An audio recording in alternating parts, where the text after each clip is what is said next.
안녕하세요. 해설가입니다. 오늘 시장 흐름 보고 이제 왜 하락을 했는지 이유와 주도주들의 전략에 대해서 좀 알아보는 시간을 갖도록 하겠습니다.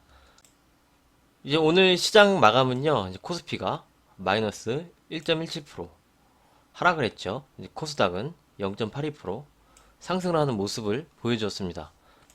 그런데 이제 수급을 보시면 외국인이 역대로 이제 코스피 시장에서 1조 6천억이나 크게 매도를 했습니다. 이 하락의 이유가 오늘 이제 MSCI 리밸런싱이 있었죠.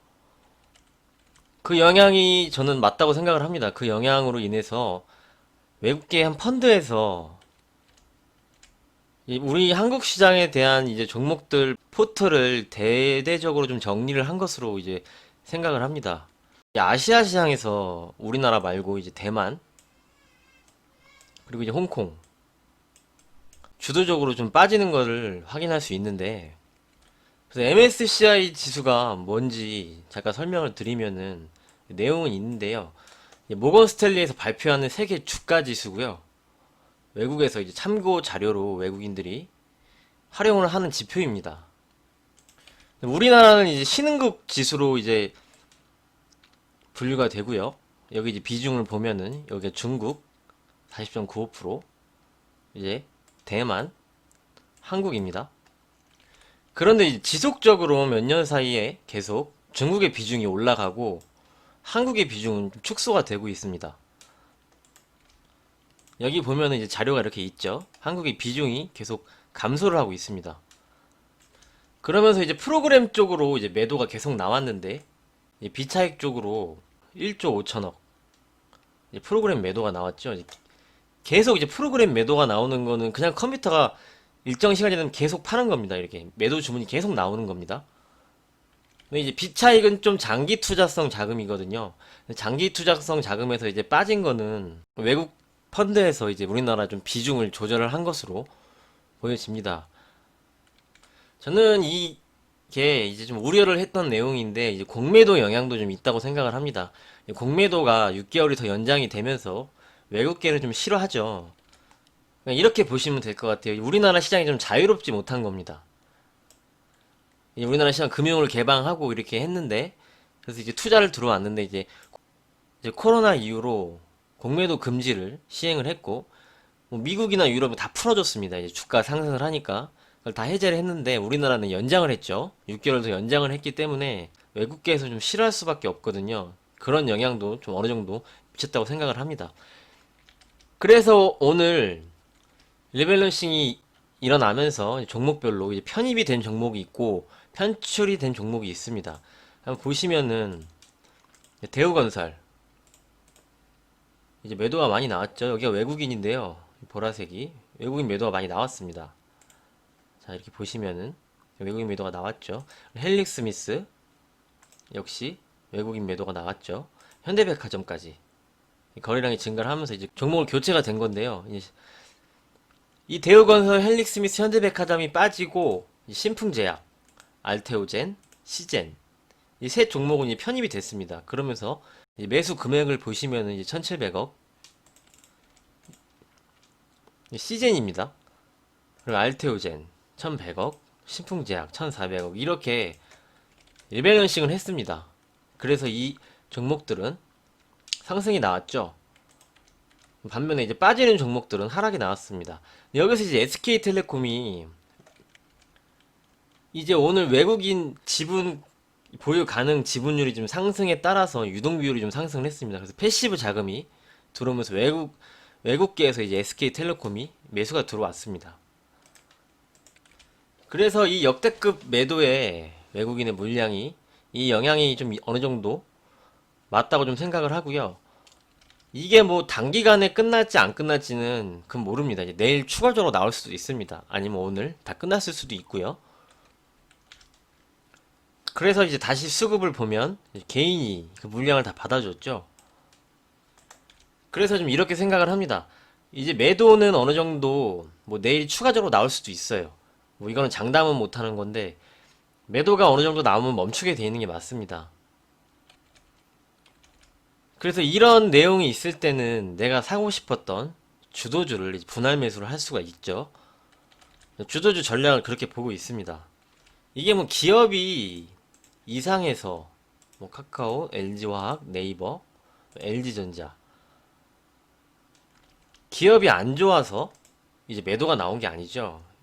이제 외국계 펀드에서 물량을 이제 축소시키고 하는 것이기 때문에 이제 이런 이벤트성으로 이제 종목들이 주도주들이 하락을 한다 하면 이제 주도주들은 이제 분할 매수를 해서 이제 접근할 수 있다는 점을 말씀을 드리도록 하겠습니다.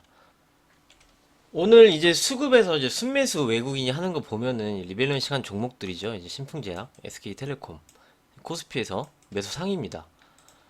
코스닥에서 역시 시젠, 알테오젠.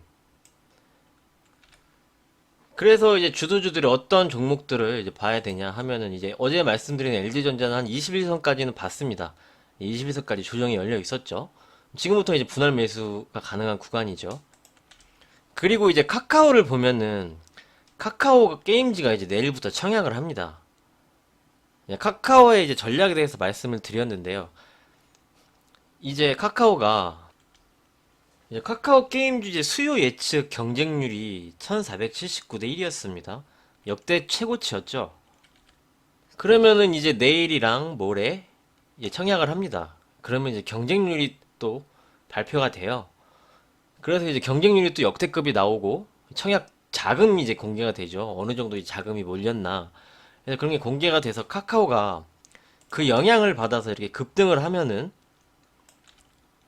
그때는 어느 정도 이제 팔아야 됩니다. 그거는 이제 카카오 게임즈 영향을 받아서 이제 카카오가 올랐기 때문에 이게 지금 가정을 하는 겁니다. 두 가지 시나리오가 있는데 이렇게 해서 급등을 해버리면은 카카오는 그 카카오 게임즈 청약 내용에 의해서 상승을 한다 하면은 뭐 반이라도 챙겨 주셔야 됩니다. 그거는 이제 카카오 본질과 다르게 카카오 게임즈 상장 영향이죠.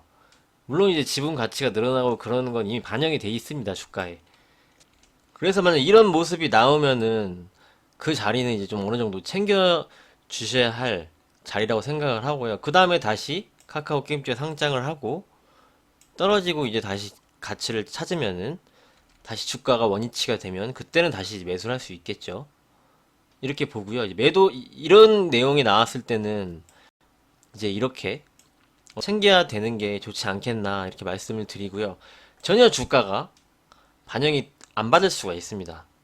그냥 뭐 이렇게 지금 가듯이 그냥 흐르듯이 가면은 그거는 이제 영향을 받지 못하고 카카오 본질 그대로 움직이는 거기 때문에 그때는 계속 더 끌고 가는 게 맞겠죠. 이렇게 이제 카카오의 매도 전략은 정리를 해드리도록 하겠습니다. 가정입니다.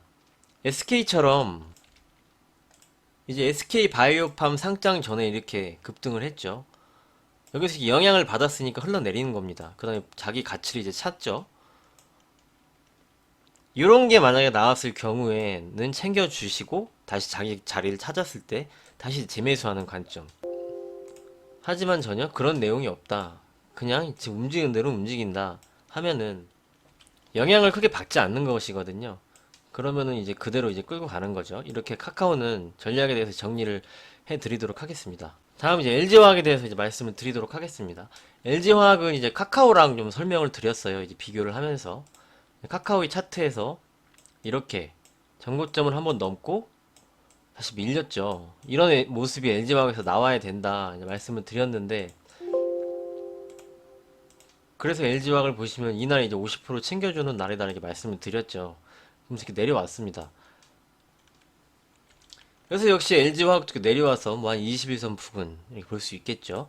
그 다음에 다시 움직이는 흐름 이렇게 보고 있습니다. 그런데 이제 LG화학은 이제 테슬라 배터리 데이가 있죠. 이제 미국 시간으로 9월 22일인데요. 개발하는 이제 배터리에 대해서 이제 공개를 하는 날인데 여기서 이제 좋은 내용이 나오면 LG화학이 좀 영향을 받을 수도 있습니다. 이제 LG화학이 테슬라에 공급을 하죠. 그렇기 때문에 어느 정도 영향을 받을 수 있고 이 내용을 우리는 알고 있습니다. 이 내용을 알고 있기 때문에 LG화학이 좋고 그건 누구나 알고 있습니다.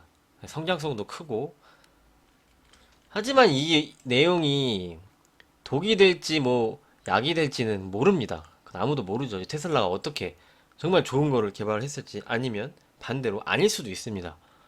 거기에 따라서 이제 주가가 좀 영향을 받을 수 있을 거라고 생각을 하기 때문에 굳이 이런 이벤트를 앞두고 공격적으로 막 크게 들어갈 필요는 없다고 생각을 합니다.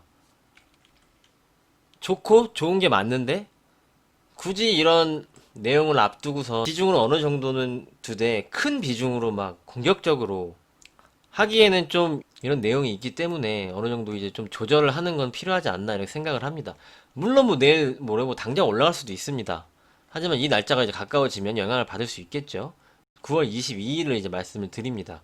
우리가 이거 알고 있죠. 알고 있기 때문에 이런 말씀을 정리해서 이제 드리도록 하겠습니다. 자, 그럼 네이버를 마지막으로 보겠습니다. 여기가 오늘 이제 지지선이죠.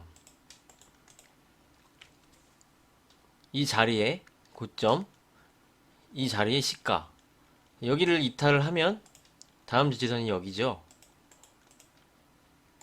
그래서 네이버는 요 구간에서는 이제 분할 매수를 할 수 있겠죠.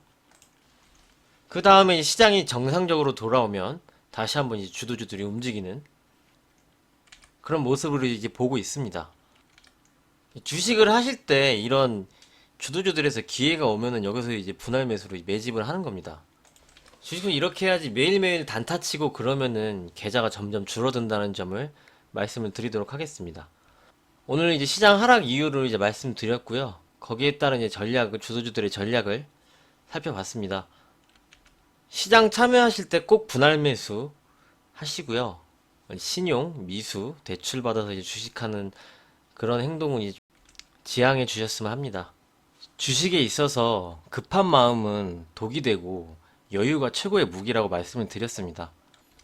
내일은 이제 시황과 셀트리온에 대해서 자세히 좀 알아보는 시간을 갖도록 하겠습니다. 여러분의 구독과 좋아요가 큰 힘이 됩니다. 도움이 되셨다면 구독과 좋아요 부탁드립니다. 여기까지 하도록 하겠습니다. 8월 한 달 정말 고생 많으셨습니다. 수고 많으셨습니다. 감사합니다.